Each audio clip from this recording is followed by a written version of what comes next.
as they face the Nets in Brooklyn. He's on a 28-minute restriction. Bobby Marks, you were there last night. He would score the first 2 buckets of the game. Yeah, they made it priority to get in the basket right off the get-go here. 4 points in the first few minutes here. Certainly, I think his ability to pass the ball, too. There you see a layup there, but he had a few assists here. I called it a cardio game. Basically, a 26-minute exercise, and nobody got hurt in this game. The Mavericks had a 14-point lead. The nobody getting hurt, obviously, is the key part. Now let's run the floor a little bit. Spencer Dinwiddie throwing it up. Kai Jones throwing it down. So another look at that. Mavericks up 19 points. Brooklyn, I don't even know how to describe their performance last night. Listen, they've been competitive before this. Last night, they were not competitive. Not competitive. Davis would score 12 points, 6 rebounds in 27 minutes.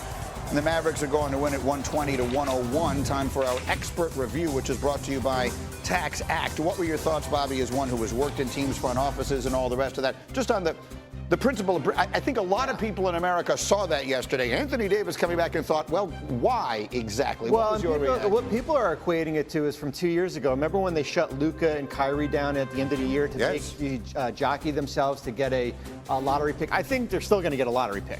I think that's the reality. I think from Anthony Davis, he's looking at it, man, we got 8 guys out there. And if I'm 90% healthy, I'm going to go out there and play, and at least it's a minutes restriction. I don't think he plays tonight, which is against the Knicks here. Yeah. But I think it is good to see him out there. It's funny because, listen, they've been the piñata. I mean, they've been a piñata here. And I think just to have him out there to show this is what we got as part of the trade and this is what it could be for next year. It's not about this year. It's about next year. Well, there's been so much bad luck. Whatever it is you think of the trade. Well, look, I haven't had you here. Is it too early to say the Lakers won? Oh, stop. Stop what? Stop. The Lakers won the trade. The Lakers won the trade. That's not even a debate. The Lakers won the trade. They got Luka Doncic, 25 years old. The future of the Lakers is secured after LeBron. They won the trade. All right, so let's go back to that then. You're a longtime former player in the league. I mean, so well known, all that kind of stuff. You still follow very closely everything that's going on. You wake up that Sunday morning and you see that trade has taken. What was your reaction to it? I was like, wow. Yeah. RP is a genius. That's our Rob Pelinka's a genius. I mean, and in this case, he was a genius for just answering the phone. I mean, if we are to believe the way this story is told, right? They just called him up and just said, "Hey, I'd like to make this trade, and you're the only person I'm talking to about it." Well, and the beauty of it too is, and I'm actually writing an article right now with basically what the other 28 teams could actually have offered. Oh, and I mean, there's give me a little sneak peek. When does it come out? Right when they play in Los Angeles, April 7th, I think. Okay. Listen, there's a list of the guys. You can go with, would Boston have offered Jaylen Brown? Would Cleveland have offered Darius Garland and Jared Allen? I mean, there's a list of players. They're all hypotheticals here. And I think they set the bar so high last year when they get to an NBA Finals.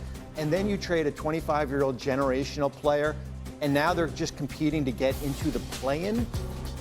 I mean, that sets itself. I understand when you on paper how it looks and the mindset. And Nico Harrison said, "Well, look how Cleveland has put their roster together. The 2 bigs, Mobley and Jared Allen. This is what we want to do with AD and Derek Lively here." But man, you got to get to that point. You got to be at one of those contending teams, and right now they're not. So Booze, projecting forward, this year obviously is a total loss, and as Bobby, I think, accurately said, they're going to be the piñata for this entire season and the offseason. That's just the lot in life they have at this moment. But that can change. Narratives change. The story has not been fully written. So with a healthy Anthony Davis, which is always a big if, with a healthy Kyrie Irving, and we hope that he comes back healthy, and the other pieces that they have there, see what Clay has left, the Gaffords and all those guys of the world. Like, what could this team be next year? I had people on this show that Monday after that trade telling me the Mavericks could win the title this year. Now, they all got hurt, and that was the end of that. But is that the makings of a team that could contend for a championship? I actually like this team when they're completely healthy. Right. Kyrie was having an outstanding season. Mm-hmm. I think Gafford made a huge step from when he was with the Wizards to come to Dallas. Lively's did another step as well. Right. AD in the middle, the scoring, the rebounding, the assisting, the shooting of Klay Thompson. They had P.J. Washington. We forgot about him. He's like the forgotten man. Mm-hmm. They have great pieces on that team. Nico did a good job of putting a really good team together for now. So for next year, they're going to be a contender if they're healthy. Send me an early look at that piece. I want to see who it is. And going back to what Boo said, like, a lot of it will just depend on where Kyrie is. He's coming off the ACL, certainly when he comes back, as far as how he fits in, at least for that 3 quarters against the Rockets when AD's first game. Like, that's who they could be. But the big question will always be, we could have got more. They should have got more, which I think they should have. It was a great half hour. Boy, did they have a great 30 minutes. What a half hour they had. Are these Lakers? No injury excuse right now. Loses it 2 straight.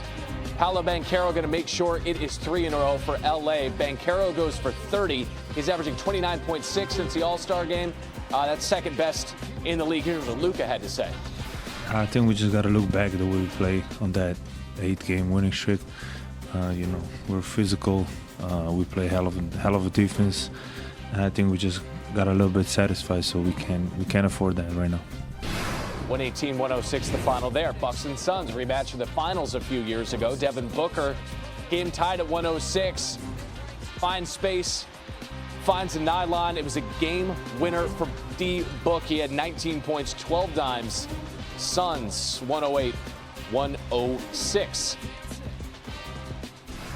And then you got these Dallas Mavericks who brought that man back. Anthony Davis in Brooklyn, taking on the Nets.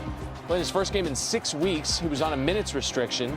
12 points, 6 rebounds, recovered from that adductor strain, that adductor injury. 120-101. The Mavs get the win. Here's what the Brow had to say about coming back. Made it out the game safe, injury-free. So this is what we wanted. What we wanted, so it was great to be back on the floor with the guys, man, and most importantly, just get a win. NBA front office insider Bobby Marks joining us for now. And if you sense some tone, Bobby, a little bit for me because he comes back so late in the game for Dallas, is just fighting for a role in the playoffs here. You were in Brooklyn to see him. How did Anthony Davis look? I would call it a good cardio game, Randy. It was kind of get your 26 minutes in. It was almost like a preseason game here where it was basically just kind of get him assimilated with this group here. Certainly gets through the game injury-free. First play of the game is a dunk for Davis here. And certainly for them to get into this 10th seed or possibly even the 9th seed, they're going to need a healthy Anthony Davis. They got a back-to-back tonight in New York. We'll see if he plays here, but it was a good sign that Dallas had 10 active players last night.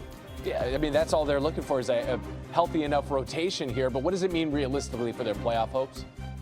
Listen, this is an uphill battle right now. I mean, they're tied with Phoenix right now for 10.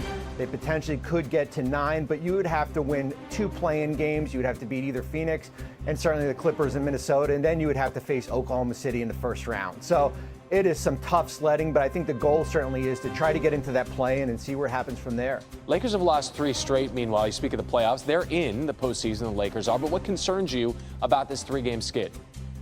Oh, a couple things. Certainly transition points, minus 46 in fast break points the last 3 games here. I think it starts with offensively. You're seeing a heavy ISO from this group here. And then that leads to poor defense. Randy, during that stretch when the Lakers were winning first in defensive efficiency since March 2nd, they are 20th in defensive efficiency, certainly 20th in offensive efficiencies here. So I think it's a matter of just figuring it out over the next 3 weeks. And if you're at the number 3 seed or if you're at the number 6 seed, just get in healthy and hopefully your defensive identity comes back. Well, to that point about seeding, I did want to ask you whether it's 3 or 6 right now. They're battling with Denver there. They're a game back of what the Nuggets are doing. How important is seeding to a team that, lost its defensive identity for a second there when they lost LeBron for that stretch? I would rather be in the 6th seed than the 4th seed. That's where I would rather be. And that would mean not having home court advantage in the first round. Okay. Because what that does is that you avoid potentially Oklahoma City in the second round here. So I think seeding, matters. I think where they are, they might say it doesn't matter if they're the 4th or the 5th or the 6th.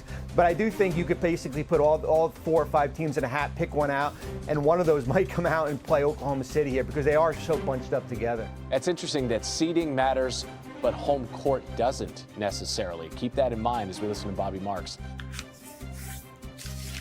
Mình sẽ góp phần này lại nha.